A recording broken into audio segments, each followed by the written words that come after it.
dan ini rekan saya perawat Ira yang akan melakukan pengkajian, Bu. Sebelumnya Ibu sudah dilakukan perawatan, sudah stabil ya, Bu ya sekarang. Sekarang Ibu sadar nama Ibu siapa? Baik. Nama Ibu? Ibu X ya? Iya benar. Baik, sebelum dilakukan secondary survey, yang pertama dalam secondary survey kita perlu memperhatikan yang namanya anamnesa. Jadi di anamnesa sendiri, karena yang kita angkat adalah nyeri atau luka tusuk, maka kita harus juga mengkaji tentang PQRST terlebih dahulu. Nah, untuk PQRST sendiri, langsung kita tanyakan kepada pasien. Bu, untuk nyerinya itu bagaimana rasanya? Apakah nyeri tusuk atau bagaimana? Nyerinya di sebelah mana, Bu? Di perut ya. Permisi saya lihat ya, Bu ya. Tetap perhatikan privasi dari pasien. Oh, ini ya, Bu ya. Kejadiannya karena apa, Bu? Itu kerja di pabrik. Ya. Tertusuk itu besi. Oh, tertusuk besi. Ya, tertusuk besi ya. Luka tertusuk. Baik. Kalau misal Bu ya, saya kasih Ibu angka 1 sampai 10, Ibu nyerinya itu di angka berapa, Bu? 8. Nyeri banget ya, Bu ya? Iya. Ini nyerinya mulai tadi, Bu ya? Sekitaran jam berapa? Jam 10? Jam 9-an ya? Iya, baik. Oke, ini nyerinya terus-terusan atau timbul kadang-kadang, Bu? Terus-terusan. Ya, tapi sudah agak mending daripada yang tadi, Bu ya. Baik. Selanjutnya, jika kita sudah melakukan pemeriksaan PQRST, maka yang harus kita lakukan adalah pemeriksaan sampel, simptom, alergi, medicine, plus, less, meal, and even. Nah, jadi yang kita lakukan pertama kali adalah simptom terlebih dahulu. Keluhannya itu apa? Nah, di sini, Bu, permisi, keluhannya selain nyeri, itu apa aja, Bu, selain nyeri? Nggak ada? Mual, muntah? Enggak ya? Pusing ya, Bu ya? Karena nyerinya ya? Baik, simptom sudah diketahui, nyeri. Selanjutnya kita cek apakah pasien memiliki alergi atau tidak. Ibu, sebelumnya apakah Ibu memiliki riwayat alergi terhadap obat mungkin? Tidak. Makanan, minuman? Tidak ada ya? Ya, baik. Setelah itu kita tanyakan riwayat medicine atau riwayat pengobatan. Ibu, sebelumnya apakah Ibu selama ini mengkonsumsi obat? Tidak. Obat kesehatan mungkin? Tidak ada ya, Bu ya? Tidak ada. Baik. Karena pasien tidak mengkonsumsi obat, selanjutnya adalah pemeriksaan PAS, di mana kita tanyakan riwayat penyakit pasien. Ibu, sebelumnya ada riwayat penyakit apa? Tidak ada ya. Baik, pasien tidak memiliki riwayat penyakit sebelumnya. Baik, untuk selanjutnya adalah last meal, di mana kita tanyakan makanan terakhir itu apa yang Ibu konsumsi? Masih sama sayur bening, terus berangkat kerja, terus ke ini ya, Bu ya? Iya, betul. Nah, kemudian selanjutnya yang terakhir adalah pemeriksaan event. Event dimana adalah kejadian terakhir. Ibu, kejadiannya itu tadi bagaimana kok bisa sampai tertusuk seperti ini? Apakah logam yang masuk atau bagaimana? Permisi sambil saya lihat ke dalam lukanya. Saya kepleset terus teman-teman itu besi. Permisi, saya lihat nyeri ya, Bu ya? Kalau saya pegang gini nyeri ya, Bu ya? Iya, Bu, tidak apa-apa. Tadi sudah dilakukan perawatan luka, Ibu sudah lebih stabil tadi ya. Sudah kita tangani juga. Baik. Untuk selanjutnya yang harus kita lakukan adalah pemeriksaan fisik.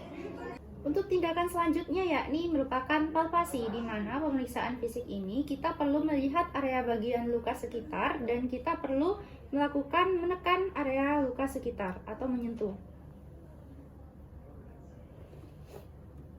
Apakah nyeri, Bu? Iya, baik. Pasien tampak mengeluh nyeri. Kemudian tindakan selanjutnya adalah melakukan pemeriksaan fisik perkusi, di mana perkusi sendiri yang perlu kita lakukan adalah dengan mengetuk area dada pasien dengan menggunakan tangan kiri dan tangan kanan kita mengetuk. di antara spina iliaca anterior superior, diketuk. Setelah itu terjadi getaran di dalam karena benturan ringan bila ada nyeri. Apakah ada nyeri saat saya ketuk tadi, Bu? Tidak ada. Baik, selanjutnya kita lakukan hal yang sama di area sekitar juga. Selain itu juga ditemukan biasanya ada bunyi timpani bila dilatasi lambung akut di kuadran atas atau bunyi redup bila ada hemoperitoneum.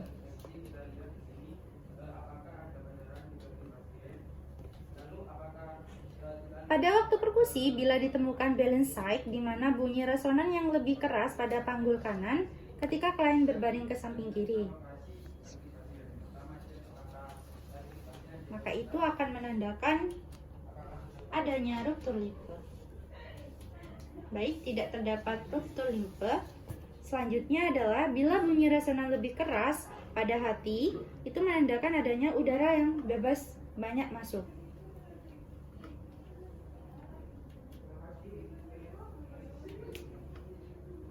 Baik,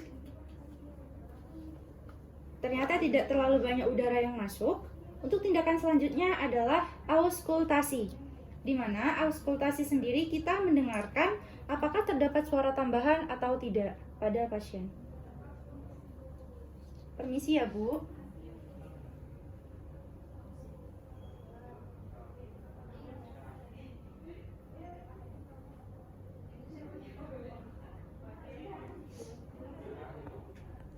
Ya, baik, tidak terdapat suara tambahan. Selanjutnya adalah kita auskultasi di bagian bising ususnya. Apakah terdapat suara bising usus yang terlalu cepat atau tidak? Apakah bising ususnya abnormal atau tidak?